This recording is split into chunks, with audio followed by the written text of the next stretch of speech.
Hello, welcome. এই রকম mutton curry থাকলে বন্ধুরা রবিবারটা জমে যায়। সবাইকে ওয়েলকাম। এই মাটন থালিটা কেমন লাগছে বলো, কিভাবে তৈরি করলাম বন্ধুরা, তোমরা দেখবে না? চলে এসো না, কিভাবে আজকে আমি তৈরি করেছি। চলো, বাজার থেকে নিয়ে চলে এসেছি মাটন 750। মাটনের যা দাম, তো 750 মাটন, তার সঙ্গে একটু চর্বিও আছে। চর্বিটাকে আমি আলাদা করে নিচ্ছি। আমি কিভাবে মাটন কারিটা তৈরি করছি তো তোমাদেরকে আজকে দেখাবো বন্ধুরা। তোমরা এইভাবে করো কি না আমাকে কমেন্ট করে জানাবে। চ্যানেলে যদি নতুন হয়ে থাকো চট করে সাবস্ক্রাইব করে নাও আর বেল বাটনটা অল করে দাও। আমি যখন ভিডিও পোস্ট করবো সবসময় তোমরা দেখতে পাবে। তো এখানে পেঁয়াজ, রসুন, আদা, কাঁচা লঙ্কা, আলু কেটে নিয়েছি। আলু দিয়ে পাতলা ঝোল হবে মাটন কারির বন্ধুরা। মাটন কারি আলু দিয়ে ঝোলটা হবে। লবণ, হলুদ, টক দই আর সামান্য সরষের তেল 2 টেবিল স্পুন দিয়ে মাটনটাকে ভালো করে, মানে খাসির মাংস যাকে বলছে, খাসির মাংসটাকে ভালো করে ম্যারিনেট করে মাখিয়ে রাখবো আধা ঘন্টা। এইবার ঢেকে ওটাকে রেখে দিলাম। আর কি কি মশলাই দিচ্ছি সেটা তোমাদের তো মুখে বললাম, এবার তোমরা দেখে নাও।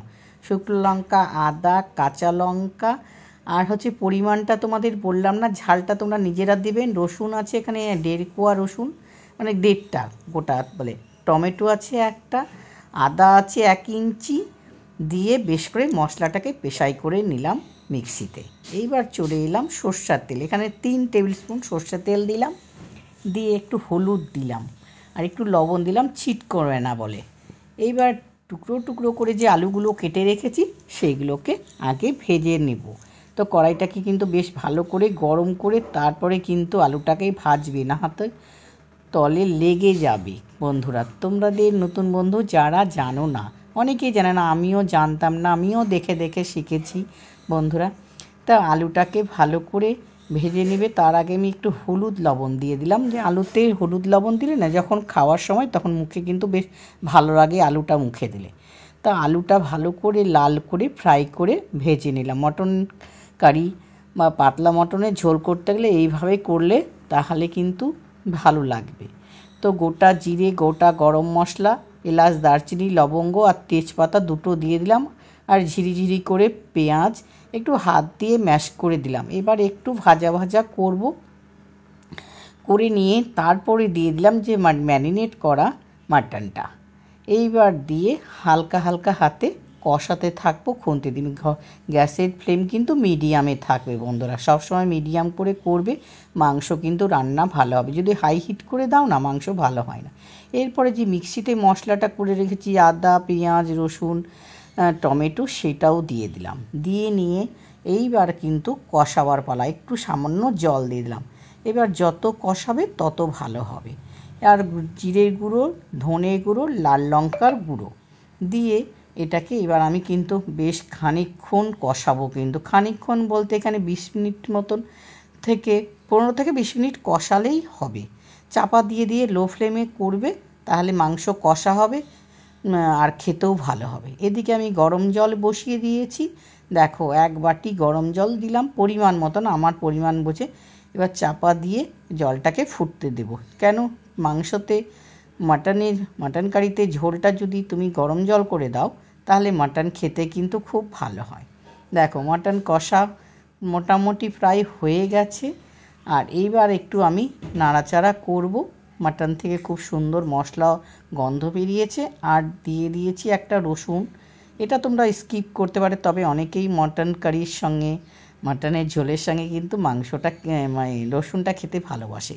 এবার চর্বিটাও দিয়ে দিলাম, আলুটা দিয়ে দিলাম। দিয়ে নিয়ে এবার সুন্দরভাবে আর একটু আমি কষাবো 5 মিনিট ধরে। তো কষানো প্রায় হয়ে গেছে, খুব সুগন্ধিও বেরিয়ে গেছে বন্ধুরা। খুব সহজ রান্না, তোমরা দেখলে বুঝতে পারছো যে কি সহজ রান্না, মাংস রান্না। এইরকম আমিও ভাবতাম, আমি যখন নতুন নতুন রান্না শিখেছিলাম না, তখন ভাবছিলাম কতক্ষণে করে আমি দেখে নিয়ে শিখবো। তো আমার তো দেখেই শেখা। গরম জল হচ্ছে, দিয়ে নিলাম, দিয়ে একটু মিনিট 2-1 ফুটাবো আগে। ফুটিয়ে নিয়ে কালারটা অপূর্ব হয়েছে বন্ধুরা। তবে ওখানে রান্নাঘরের জানলা দিয়ে আমার আলো পড়ছে বলে কেমন আলো কালার লাগছে আমি জানি না। এইবার আমি প্রেশার কুকারে মাংসগুলোকে ঢেলে নিলাম। দেখো, পাতলা ঝোল করব বলে একটু জলটা আমি পরিমাণে বেশি দিয়েছি।